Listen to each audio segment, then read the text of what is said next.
I tell you, that was a big win. It was a big win from all of our guys. It didn't matter who we threw out on the floor. Excuse me, tonight. Guys just found a way to contribute.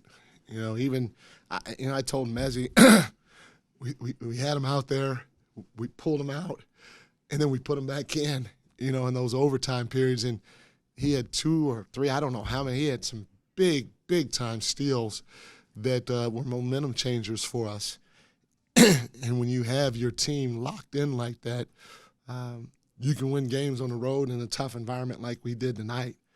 But, I can go down the line. HB didn't put the ball in the hole like he normally wanted to.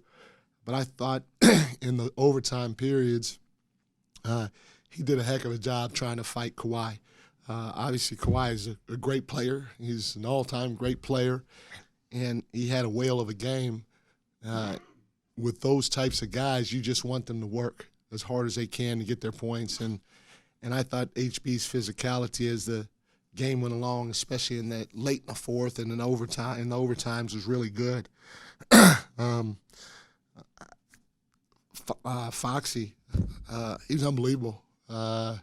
He was unbelievable from the standpoint that we were down, I don't know, it seemed like we were down 20, but it might only been 10-9. I don't even know what we were down 14.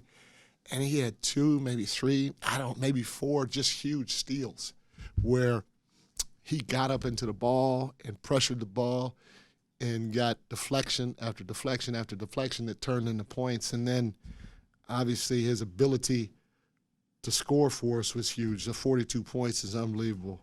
TD, we went through a little stretch, I think, in the third or fourth where we couldn't buy a bucket. TD hits, seems like 2 or 3 big threes for us. I talked about Mezzi. Malik.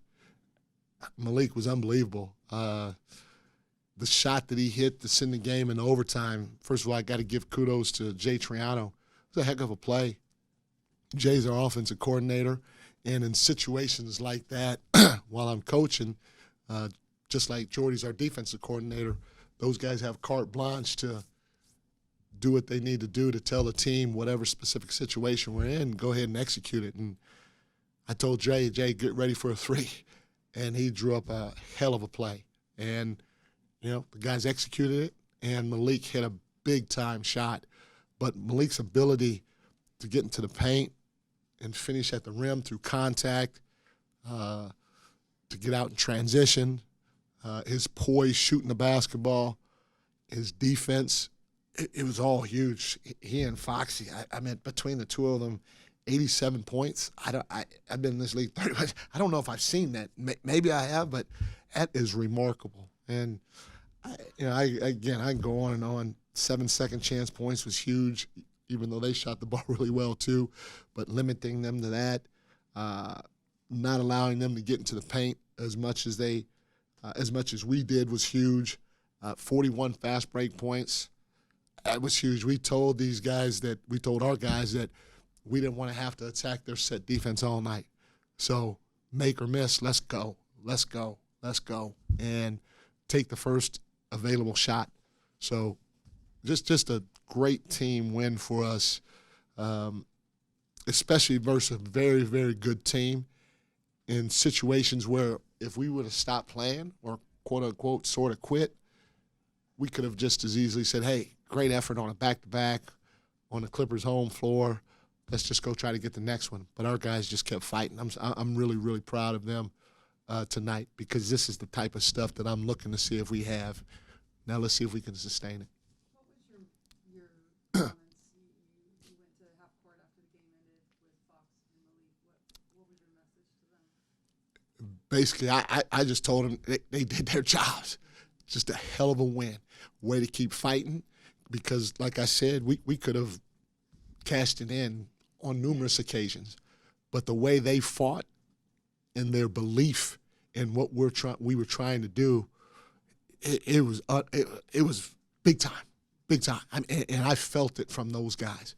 And I want them to see my appreciation for what they did out on the floor tonight. Home floor versus a very, very good team. About a great time. I mean, he's top to bottom. If you look at their roster, it's unbelievable. And Ty Lue's a hell of a coach. And for us to keep fighting and not say, okay, well, we gave it a good college try, this has to be up there for regular season. If not, for me personally, the biggest regular season game I've been a part of, especially on the winning side. Coach, how does a game like this, a win like this, crunch time, double overtime against also a very deep opponent on the road, potentially contribute to the team chemistry and going forward in the playoff stretch? A lot.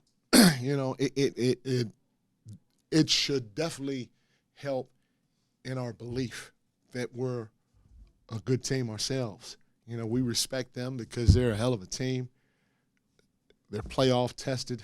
I can go down the line in terms of praising that team, but getting a win on their floor in this environment should continue to help elevate our belief in what we're more than capable of doing.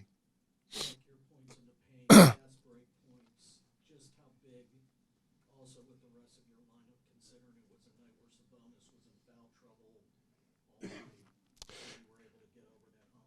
Yeah, no, it was huge. One of the things that like I said, we did not want to go against their set defense all night, and like Vivek always says, if somebody is good in an area, I would still call it a little corny, but he says it's their superpower, and one of our superpowers is our speed due to Fox, and then the ability for our wings to get out and run, and so we used it tonight.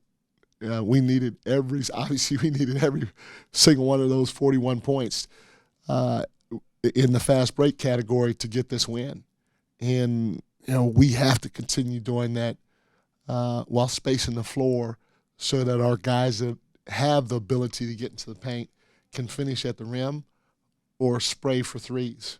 That's how we play the game. So Fox was in here earlier, and he was saying basically, anyone who looks at a 176, 175 final score might think, hey, no defense was played, but it was really a matter of high-level shot making both ways. Is this something that we have to get used to as NBA viewers, like these games in 170s, run like these crazy scores? I hope not. It's not good for. I already take a baby aspirin because my dad takes a baby aspirin, so I take a baby aspirin daily. So I hope not, because then I have to go to 2 baby aspirins or maybe 3. And my doctor, great doctor, I got 2 good doctors. I don't know if Dr. Chris Olson would want me to take a second baby aspirin, or my doctor down in San Francisco, Eric Swagel. Would you guys want me to take 2 or 3 baby aspirins? I don't know. So I hope it's not 175, 176 going forward. Let's get a little lower with us, hopefully winning at a little bit more bigger margin. Fox, in that same vein, he talked about how there was defense being played, and just the shot making was incredible. How remarkable was that to watch guys like De'Aaron and Malik and Paul and Kawhi go back and forth? No, I wish I could have watched this a little bit as a fan because there was some unbelievable shot making in this game. I'll give credit where credit's due. Some of the shots that Kawhi hit, come on, it's just absolutely ridiculous. And it was great defense. And I would even say some of Malik's shots were crazy. Fox's shots when he got in the paint were crazy. I don't know if Paul George missed a 3. It